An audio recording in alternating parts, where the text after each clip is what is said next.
You know that moment, right? That moment where you have a clear goal, a great plan, and the motivation to start, and then nothing. You hit an invisible wall. You start pushing back against your own progress. You procrastinate, you get distracted, you invent reasons to fail. You look around and you blame everything else: the job, the market, the bad timing, your own lack of luck.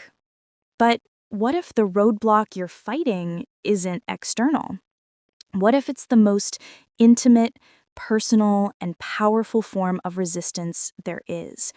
What if the mountain you're trying to climb isn't in front of you, but inside you? This is the core idea from Brianna Wiest's powerful book, The Mountain Is You. It's a message that shifts the entire conversation around personal growth. It tells us, stop fighting the world, because your greatest obstacle is the one you unconsciously built yourself.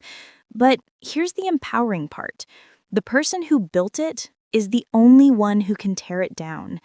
Today, we're diving deep into the psychology of self-sabotage, and I'm going to give you the 3 most actionable, solution-focused pillars from this book that will help you dismantle that internal mountain once and for all. So, why do we do this? Why do smart, driven people actively work against their own success? It boils down to a fundamental conflict between your conscious desire and your subconscious wiring: the fear of the unknown. We are wired for familiarity. Even if the current situation is miserable, a dead-end job, a toxic relationship, chronic debt, it is predictable. Your subconscious says, I know how to survive this. But success, true radical success, means change. It means a new identity. If you lose 50 pounds, who are you? If you become a millionaire, what pressures come with that? Your subconscious sees success as a greater threat to your survival than comfort is. And so it activates the self-sabotage switch to pull you back to the familiar, even if it's painful. The fear of success versus fear of failure. The common narrative is that we fear failure, but Wiest argues that often we fear success more. Failure is easy to recover from. You can always say, I didn't try hard enough. Success, however, demands consistency. Once you succeed, the pressure is on to maintain it. If you succeed and then fail, the fall is much farther. This fear of future expectation leads us to pull back just before the finish line, preserving our potential without risking the real-world pressure of being a winner. Emotional sovereignty. Another major roadblock is what we give away, or what Wiest calls the lack of emotional sovereignty. This is the idea that we outsource our happiness to external things: the approval of a boss, the praise of a partner, the opinion of a stranger online. When you tie your peace of mind to external validation, you can't truly pursue your own goals because your goals might upset the very people whose approval you need. You sacrifice your personal growth to keep the peace, and that is a massive form of self-sabotage. To truly grow, you have to reclaim your emotional sovereignty. Your value cannot be determined by anyone outside of yourself. When you stop seeking external permission for your life, the mountain starts to crumble. Understanding the why is the first step, but the how is where we apply the pressure. Here are the 3 most powerful, actionable pillars to start dismantling that internal mountain today. Pillar 1. Embrace the plateau. Stop chasing the feeling. We live in a culture obsessed with momentum. We want every day to feel like progress. But growth isn't a straight line. It's a series of exponential bursts followed by long plateaus. We interpret the plateau, that period of no visible progress, as failure. And that's when we quit. Wiest tells us to redefine the plateau. The plateau is not stagnation, it is consolidation. It's the time when your nervous system, your habits, and your subconscious are catching up to the big changes you just made. You're not falling behind, you're building a stronger foundation for the next breakthrough.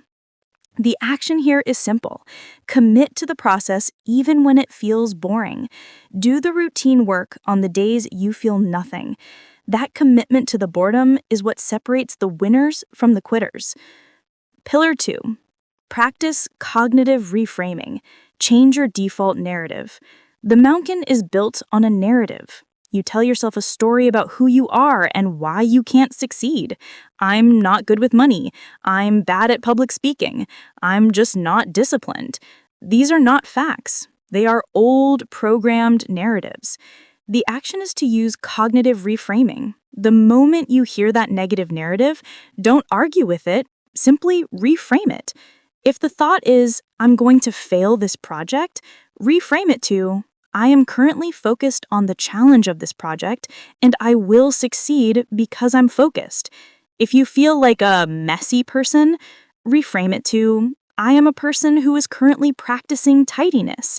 The language you use creates your reality. Stop identifying with the flaws and start identifying with the person who is committed to the solution. Pillar 3, micro-action momentum. Start where you are. Self-sabotage thrives on the overwhelming size of the mountain. We get paralyzed because the task seems too big. Wiest teaches us that the best way to move the mountain is not with a grand gesture, but with 1,000 small, almost trivial actions. This is the power of the micro-action. Don't commit to running a marathon, commit to putting on your running shoes. Don't commit to writing a book, commit to writing one bad sentence. Action, no matter how small, disrupts the self-sabotage loop. It tells your brain, the door is open, we are moving. Micro-actions build undeniable evidence that you are capable. And that evidence is what finally convinces your subconscious to get out of your way. I remember a time when I was trying to launch a new project, and every night I would promise myself I'd start the next day. But the next day, I'd clean my apartment instead. That was the mountain. The fear of that project failing. Once I realized the fear was the real task, I changed my action.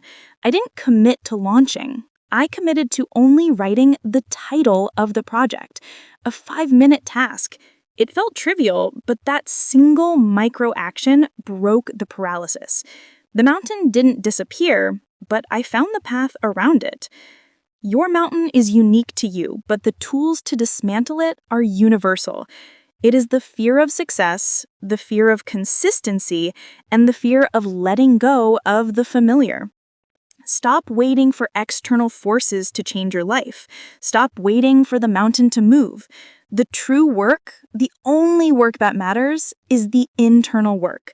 Embrace the plateau, reframe your narrative, and take that tiny micro-action today. If this message resonated with you and you're ready to stop sabotaging your own potential, hit that subscribe button so you don't miss our next deep dive into personal growth.